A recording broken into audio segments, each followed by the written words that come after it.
Put a little bit of the rub, nigga, I gotta be safe. Let's get to sports talk.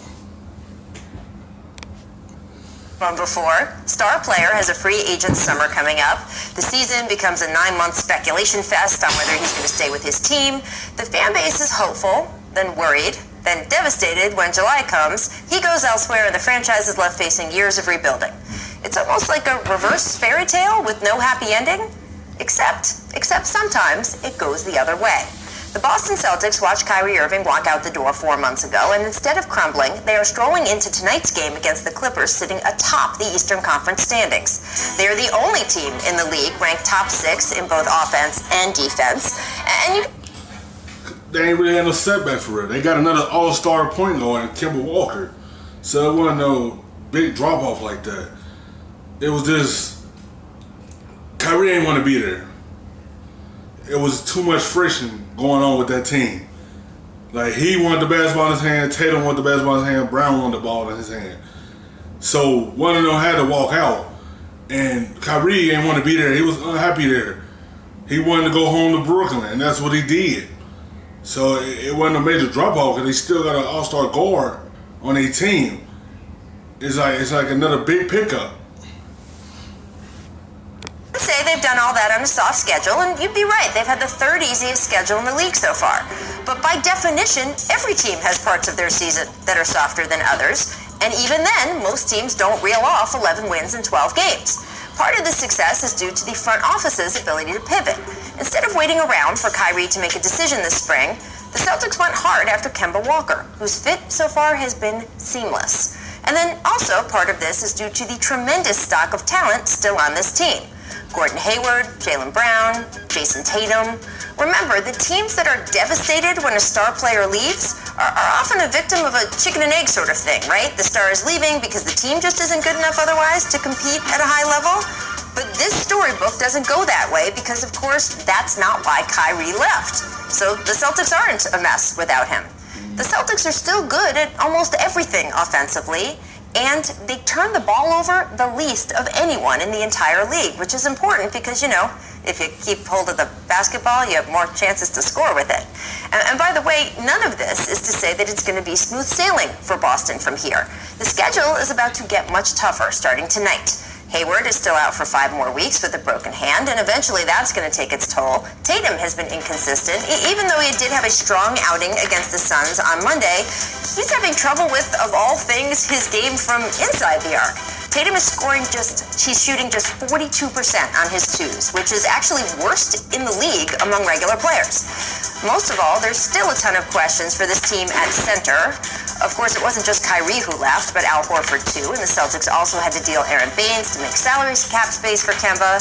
As it stands now, Boston's best lineup has no one taller than 6'8" taking the floor. For this team to compete in the playoffs against the likes of Milwaukee and Philadelphia, Boston is going to have to find someone who can help them against guys like Giannis and Joel Embiid. But all of these problems are easier problems to address than what Boston dealt with last year. What sticks out most about the Celtics right now is that they are simply playing basketball. The hand-wringing of who gets to do what and how does everyone feel about it. Because it ain't one player that's holding the basketball.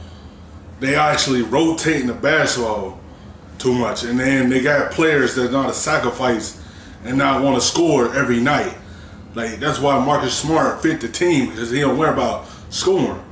Even though the other guys like to score, but they still rotating the basketball. That's why they having a successful season so far. Is gone.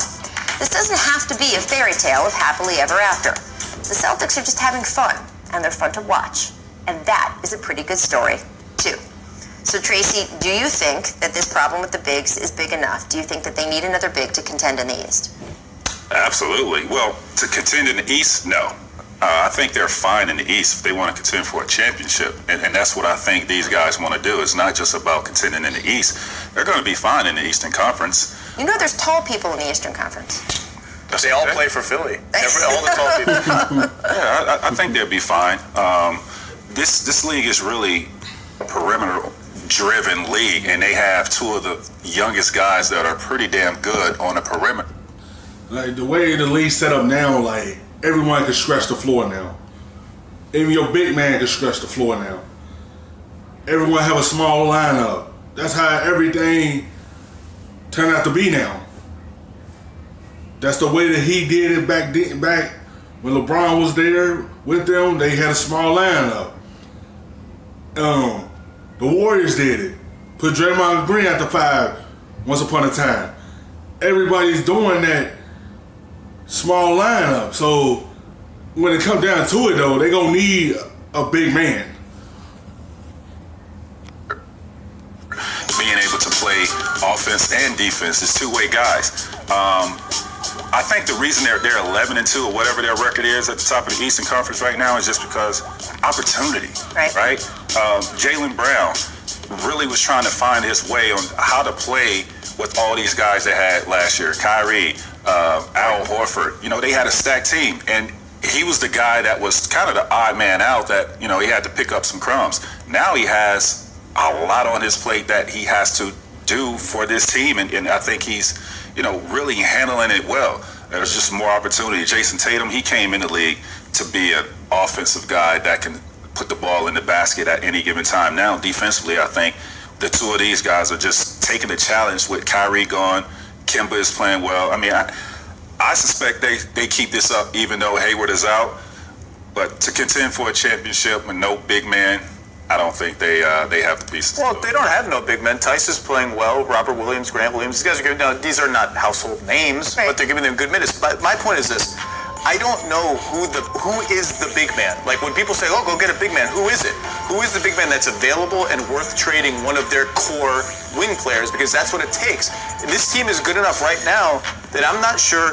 Let's go through the names that are brought up. Adams, Kevin Love, Steven Adams, Clint Capella. Like I'm not sure those guys, compared to the production they're getting from who they have, are moving them up a level when you have to sacrifice one of the core wing players to get to those. To me, the real question is, are the Celtics the kind of team that can bump up a level in the playoffs, or are they one of those teams that plays to their ceiling in the regular season and doesn't have another level, which is a fancy way of saying Philly, Milwaukee, their top opposition, they don't have the best player in either of those series, and sometimes the playoffs just comes down to who has the best player in a playoff series. Well, Danny Ainge has draft picks to deal, right? There's 3 picks in the next draft. 3.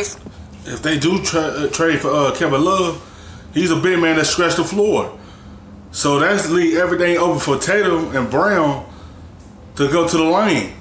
Like that'd be a good trade for them, cause he give them scoring as well. First rounders he has, is that correct? So, but you got to match salary, right? If you want one of these big guys that makes $25 million, you got to match salary, and that's very difficult for Boston. Yes, and you have to convince that team that the player is worth what you think they're worth, not what they think they're worth, which in Cleveland, to use one of your examples, is probably going to be an issue. It's going to be hard. Thanks for watching ESPN on YouTube. For more sports highlights and analysis, be sure to download the